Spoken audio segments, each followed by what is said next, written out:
This is Pet Life Radio, the possumest pet party place on the planet. That's a lot of peas, baby. Yeah. Get ready for some tail wagging, fur flying, feather flapping fun. Oh, yeah. PetLifeRadio.com.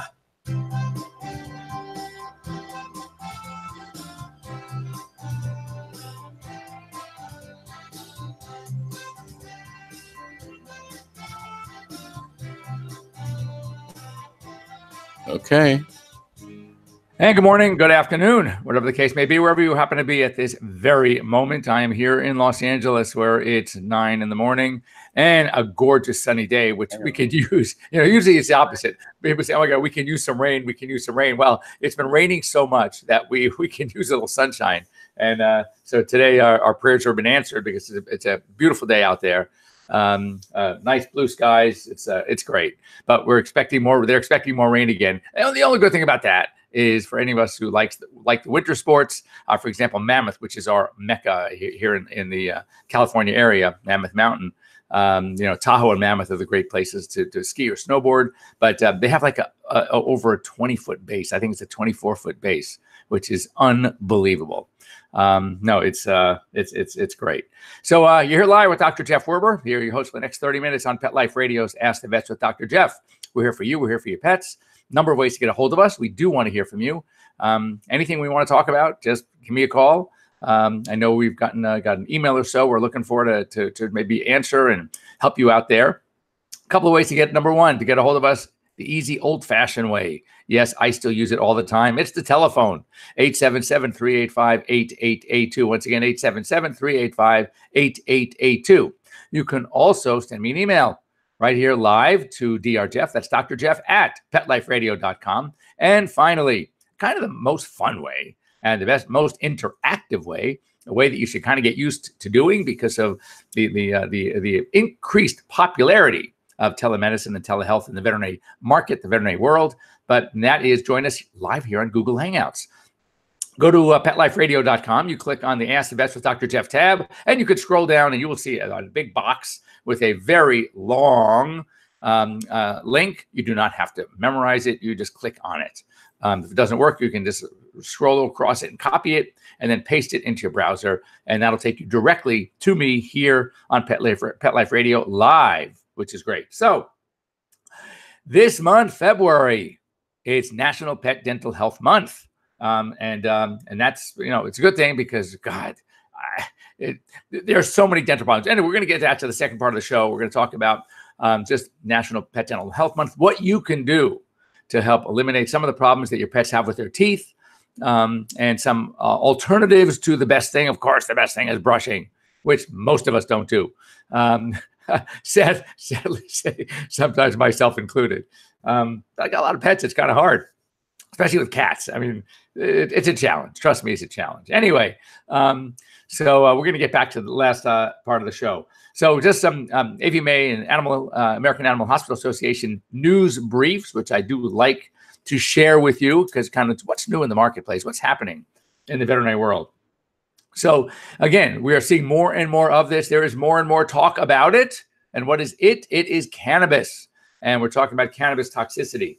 And basically, a lot of the medical, marijuana and some of the medical-based cannabinoids have what we call the tetrahydrocannabidiol. And the cannabinols and the tetrahydrocannabinol, otherwise known as THC, that is a psychoactive component that can be very, very toxic. The problem is that there are so many more varieties with different levels and strengths of THC.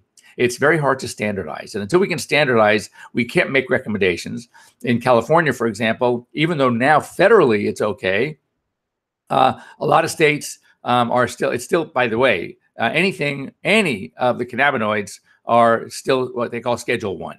So a lot of states are overriding that, and they are changing some of the rules now federally. They're blocking out now. They're working on some of the hemp products and the CBD products that have no THC or negligible amounts of THC, and those are being used as either food supplements, as additives on the human side.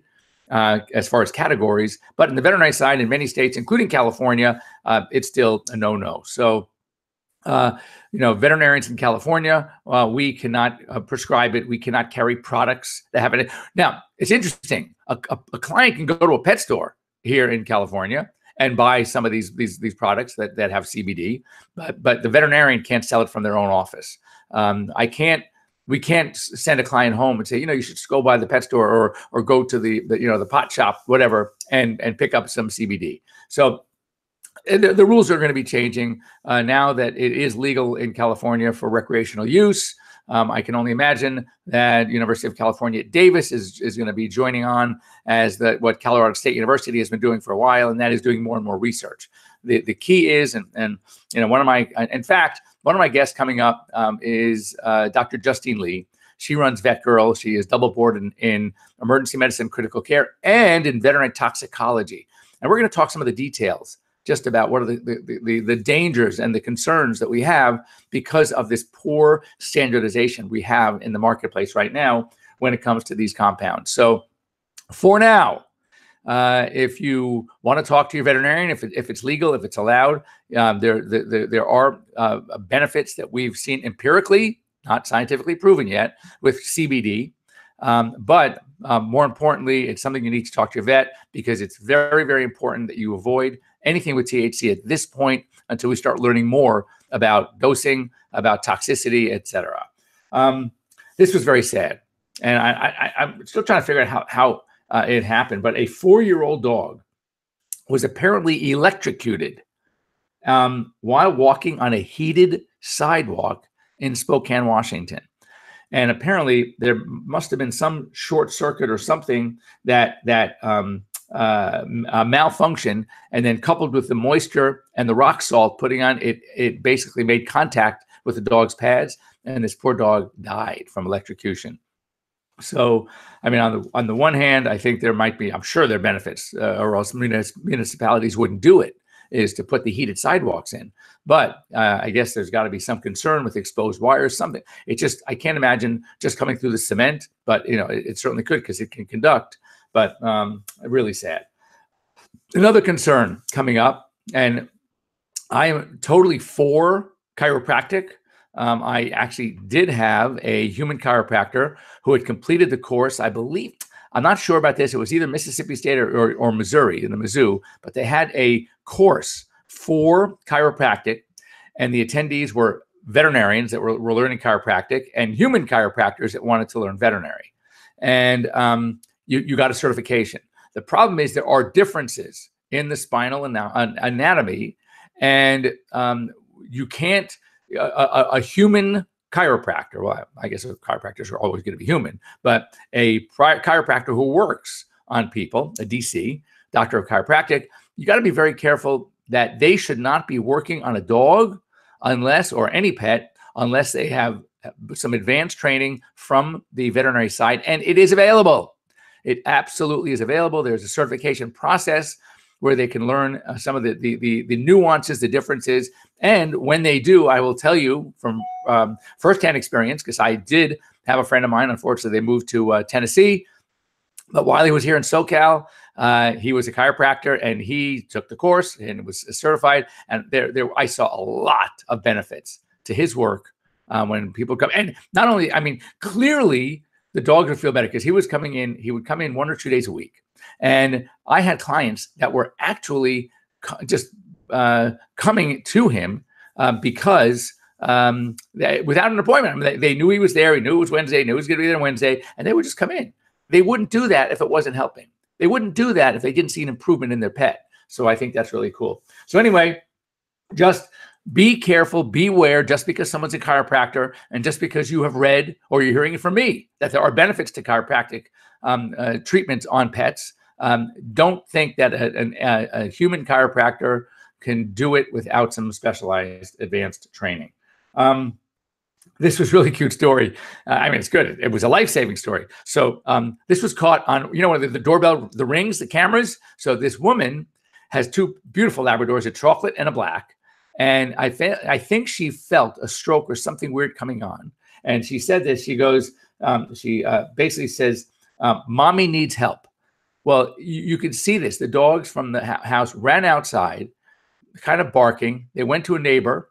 they got the neighbor. They started barking. The neighbor figured something was wrong because the dogs were out loose. And she walked up. The door was wide open. The house was dark. And actually, this woman was having a stroke. She called 911. And the dogs actually, I mean, when it comes to strokes, sometimes time is of the essence. So that's amazing. And so you talk about these dogs' ability to sense. There's always that question. If there's a disaster at home, and all of a sudden, whether it's a fire, whatever it is, and the dogs are bugging you, they wake you up. Are they waking you up because they care about you? Or are they waking you up because they know you're the only one that knows how to open the door? So, and they said, get me out of here. You want to go back to sleep? That's fine, but you got to get me out of here. So, but anyway, in this case, I think that it really shows that there are dogs, individual, of course, there are instances when pets actually know and can sense the danger and want to do something about it. This is also a really nice story. Sometimes there's such terrible stories, about this food and recalls. Oh, by the way, we do have a recall coming up. But this is a rule in the state of Washington that any animals that are used in research for studies must be adopted out after the studies. And I think that's really cool. So there's a bill in the state Senate, for state of Washington, that these animals have to be put up for adoption when the studies are concluded. And of course, Washington State University, which has a veterinary school that's in Pullman, and University of Washington in Seattle, they have totally agreed, because let's face it, what are you going to do with these animals? You don't want to put them to sleep. And if they're often healthy animals, the studies aren't like tearing them apart. You have to test certain medications, you have to test certain foods. Anyway, I think that's great, and it's very responsible. And I applaud the state of Washington to make sure that these animals are adopted out. As a matter of fact, I do some work with the Mars Corporation, and had done some spokesperson work for Nutro and for IAMS, and I was invited back to their facility in Tennessee. And I have to tell you, this place, this enrichment facility where these things, the foods are tested on these dogs and cats, was unbelievable. And what I found so amazing is that they only keep animals for 1 year. After that, they get new crops of animals in, and they have a 100% adoption rate. And to see how these animals are treated, I can hear it already. People saying, but it's research. You should see. Our dogs would be lucky. Our cats would be lucky to be in these studies. Where they keep them, how they house them, the enrichment, the food, the attention, the people, it's just unbelievable. And the attention to care I was so amazed. I would have taken any one of those dogs or cats because they were so great. And you could just tell they love it because they're treated so well. So, again, applauding, hats off to Mars, because they are really, really involved in this, and they want to make sure that these animals are treated well while they're there, and then they are adopted out to good families after they're done.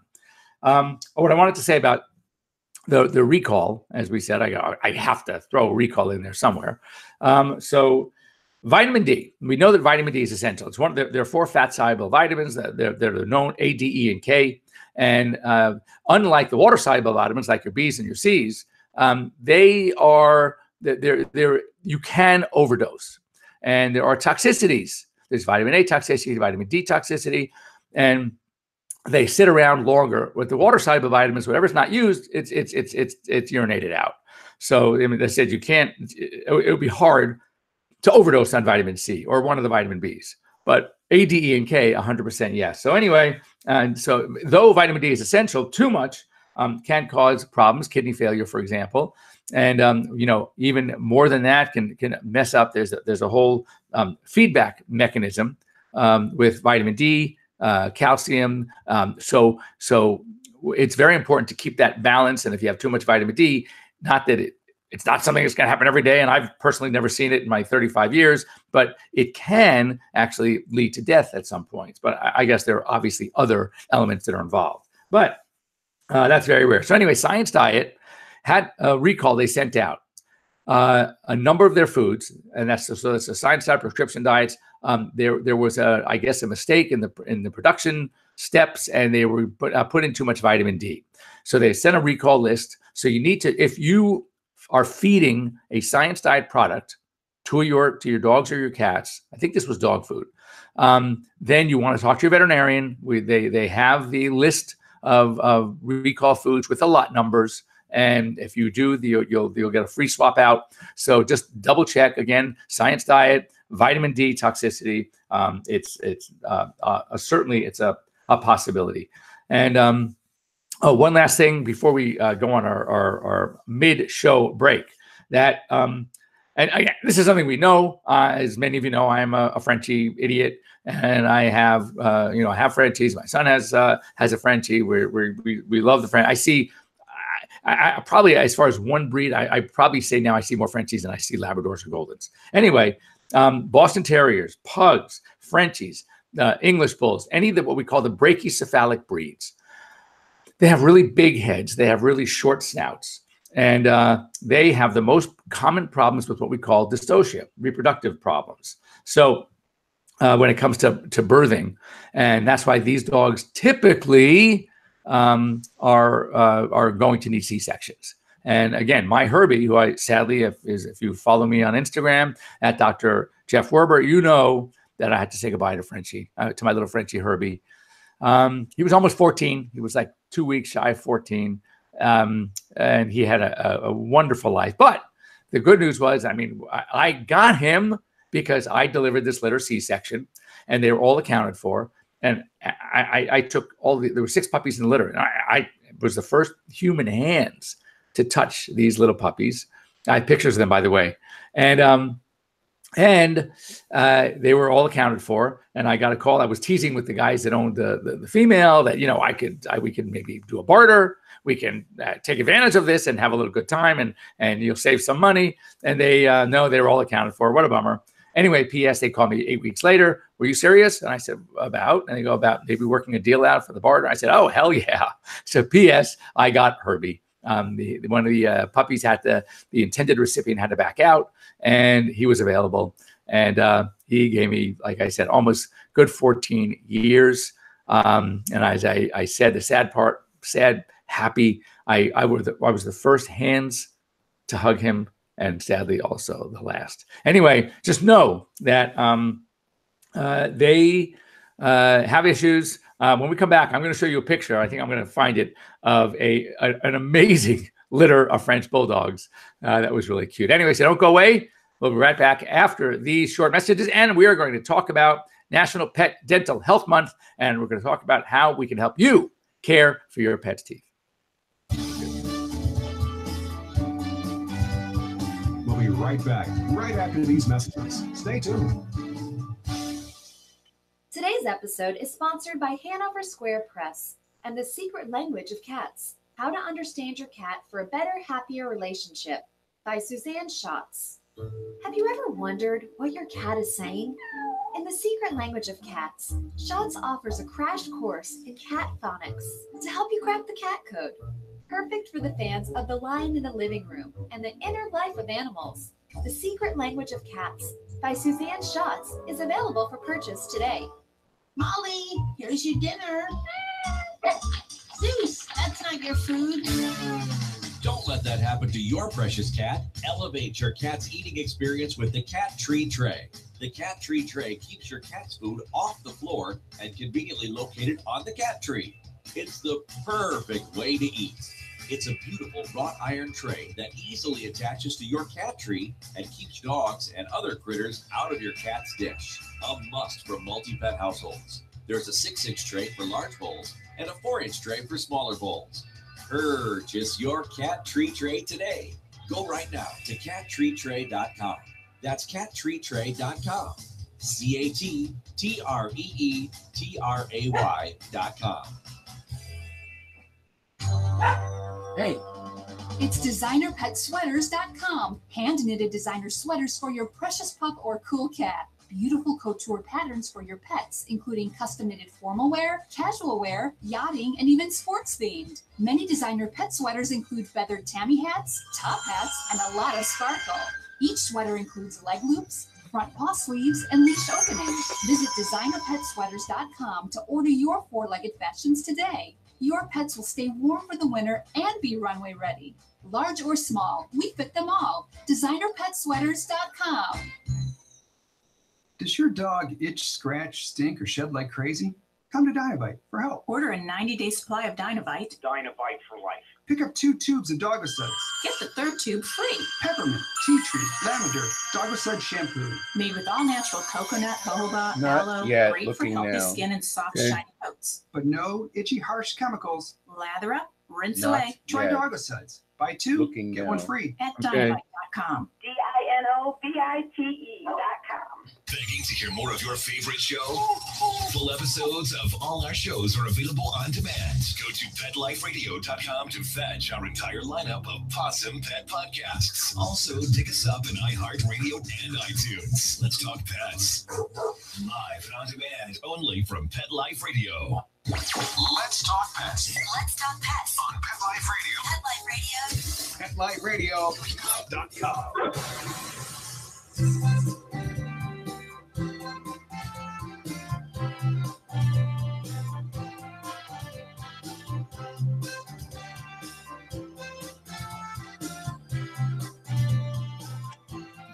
Okay. And welcome back. You're here live with Dr. Jeff Werber here on Pet Life Radio. It's Ask the Vets with Dr. Jeff. And I mean, if you could see this picture. So there's me holding a litter of not 1, not 2, 3, 4, 5, 6, 8 French Bulldog puppies. And they were all naturally delivered, no C-section. And how cute are these little guys? Unbelievable. So yeah, it was really, really cute. Anyway, National Pet Dental Health Month. So I'm sure you've been told by your veterinarian that bad teeth is not just bad teeth. Sadly, interestingly, that infections in the mouth seem to travel. You know, as the teeth get really bad, the gums get irritated. You often have gum bleeding. They'll even just by eating, they can irritate their gums. And now you have a direct pathway from the bacteria in the mouth to other places in the body. 2 organs that the oral flora seem to like to collect and to colonize are the kidney filtration system, the glomeruli in the kidney. And so you get glomerulonephritis, which is an inflammation of the glomerular apparatus in the kidney, and something called endocarditis. Endocarditis is an infection of the heart valves. And on postmortem, or when dogs have glomerulonephritis, or they die of heart disease and they see the heart valves, and they culture the valves, the bacteria, and guess what? Many, if not all of those bacteria originated in the mouth. So it's more than just not being able to kiss your dog. And you don't want him to come near you. You don't want him to sleep in bed with you because his mouth is horrendous. You're not because they're stopped eating or just dropping their food because their teeth are in such pain, but it's actually bad for them as well. So I know that probably most of you, I hope I'm wrong, don't brush your pet's teeth on a regular basis. And it's something that is often a challenge. And if you're starting when they're adults, it's very tough. It really is. But and how many of you are going to your veterinarian for professional dental cleaning, and we'll get to that in a minute, on a regular basis as well. And that too is very important. So I would say, but let's put it this way, about 75% of dogs and cats over the age of 3 already have accumulation of tartar and some sort of periodontal irritation or disease. So you should be checking your pet's teeth regularly and know, but it's not uncommon by the age of 3 that your pet's going to need some dental care. So it's, I mean, again, it's something that needs to be checked very regularly. And now take advantage of National Pet Dental Health Month. Now, let's talk about brushing. The process itself, and I show this to clients all the time, is really not that challenging. And cats are tougher, admittedly, but dogs don't seem to bother right away. They will basically, the key there is to start when they're young, and you get them used to the process. How? First thing I do is I take a little bit of the dentifrice, the paste. It's non-sudsing toothpaste, usually flavored, poultry, fish, something like that, beef. And just put your finger and just rub it a little bit on their teeth, just a little bit for 5-6 seconds, and then say, oh my God, you're so good. And give a little treat of something, pet, good girl, good boy, whatever. And do this for a couple of days, each time a little more time as far as how long you're doing it, and go a little farther back. Get to the point where you can go up, down, always fun. They're always getting a treat. You're always making it fun. It's never feel. And sometimes, by the way, I find that with some dogs, it's better instead of going at them, because I don't like when you're coming at them with your finger, go behind them and do it from the back, and then just pull their teeth away, and they will let you do it. It's not uncommon. Then next step is you can have a little finger brush. A lot of these kits that you can buy, a dental kit, come with a little brush, a finger brush, and do the same thing. Now they're just getting, it's obviously it's not going to brush it. They're little rubber bristles or little baby bristles. They're not going to do much, but they actually will help your pet get used to the process.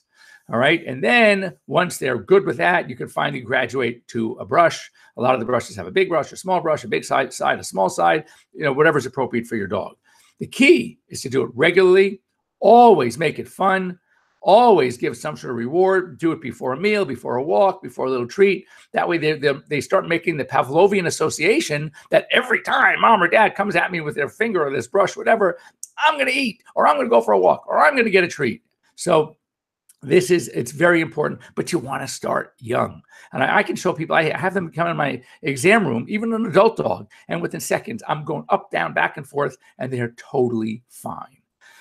Now, alternatives. Let's say you have that very fractious dog. There's no way you're getting your fingers into his mouth. Or that cat. Oh my God, you don't want to get your fingers because cat bites.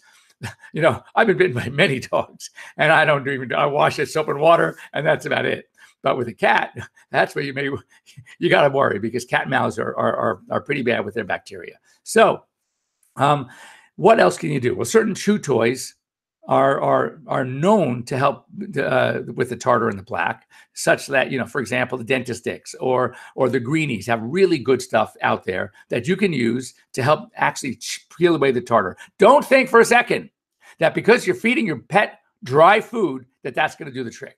As a matter of fact, let me put an end to this right now.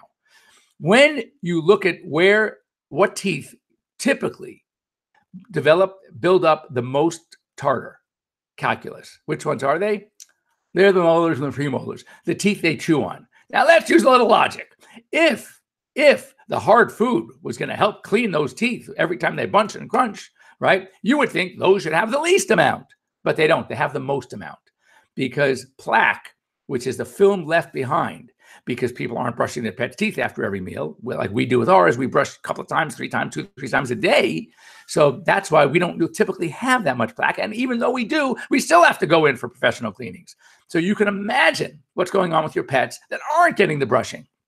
But one of the elements that contributes in converting this plaque into tartar is minerals, and bacteria in the saliva contribute. Well, where do the salivary ducts open into the mouth? Right over those cheek teeth, the carnasials, the molars. So this is where and why those teeth accumulate the most, even though they're chewing hard food. So don't say, well, I give my dog dry food so I don't have to brush teeth. No, you do just as much as everybody else. So if you fail, there's no way you can get into the mouth. There are some chew toys that might help. Absolutely. It shouldn't replace, but it will help. And there are also some water additives that you can do, or gels, some antiseptic gels that have certain antibacterial properties that might at least curb some of the bacteria that are accumulating in the mouth. That would help a little bit. A water additive might help a little bit, but don't think that just because you're doing that, it's going to solve your problem. It's not. The best way that's going to help you the most, good old-fashioned brushing teeth. You're going to have a tough time flossing, but you can certainly brush. Now, what about cleaning? It's been shown that dogs, cats, to get a thorough cleaning, need to have some degree of sedation. That's an absolute must. So to go to these groomers that say, oh, we can brush teeth. First of all, in many states, it's against the law. Anyone who touches a metallic object like a tartar scraper to the surface of a tooth is basically considered practicing veterinary medicine without a license. So beware. And studies have been shown. Dr. Jan Bellows, a great vet dentist, very well known, nationally known, did a study showing the huge difference between dogs that are going in for these non-anesthetic cleanings by a groomer or even a human, vet, a dental hygienist, versus dogs that are sedated and cleaned thoroughly. The outside of the surface of the teeth in both groups looked very good. So they definitely can do a good job. So when you pick up after that cleaning and you look at the gums and you look at the teeth, you say, oh my God, they did such a fantastic job. That's great. No, because he also took x-rays. And after 3 years, the bone destruction in the non-anesthetic group was tremendous, because you can't get above, deep into those pockets. You can't get deep under the gums with an awake animal. No way. So don't kid yourself. You need to have it done. I used to have someone come in and do it, and she did a great job. I thought she did a great job. And she did get the surface of the teeth cleaned, and the teeth did look good. But when I read Dr. Bello's study, I said, oh, we're doing a disservice. So there's got to be some sort of sedation. See your veterinarian. There are some sedative products out there for sedation that are excellent. That it's sort of like I call it anesthesia light. They're still anesthetized. You can still scrape. You can still use the tartar. You can use the ultrasonic scaler. You can do everything. You can't pull a tooth on it, but you can actually it's just about a good cleaning. So for that young to middle-aged dog that's very healthy, and obviously we're going to do blood work first, then it might be an alternative, save you a little money, and won't put the dog complete under deep, deep anesthesia. But anything beyond that, these animals need to be fully anesthetized either way, somehow or another, to be able to do a proper dental cleaning. And another thing that we're doing now are taking oral x-rays. Just like when you go to the dentist, even for your routine cleanings, they always do some x-rays, and they're looking for diseases under the gums and the bone, the attachment from the tooth to the bone, any kind of defect that you can't see. So that might be something to consider as well. And many, many veterinarians are doing that as part of a routine, at least offering it. The choice is obviously yours. It's going to be a little more expensive, but at least you're doing the best you can for your pets. So now's the time. It's a good month, February, National Pet Dental Health Month. See your veterinarian. Have your animal's teeth checked. Get the cleaning if it's necessary, and maybe start on a home regimen of oral hygiene that can help your pets avoid problems down the road. Anyway, if you have any questions, you can always get a hold of me at Dr. Jeff, Jeff, PetLifeRadio.com. Please follow me on Instagram at Dr. Jeff Werber. And we'd love to hear from you. If you have any questions, send me an email. We'll talk about it on air. You can always, as I said, send me an email. We can do this privately too. I always like to answer my emails from our listeners. So anyway, have a great week, everybody. I am going to be next week at the Western Veterinary Conference. So I'll be in Las Vegas. I don't know if I'll be able to join you guys live, but I will try. Otherwise, for sure, the following week, we'll be here live at Pet Life Radio's Ask the Vets with Dr. Jeff. Have a great week or two, and we'll see you next time.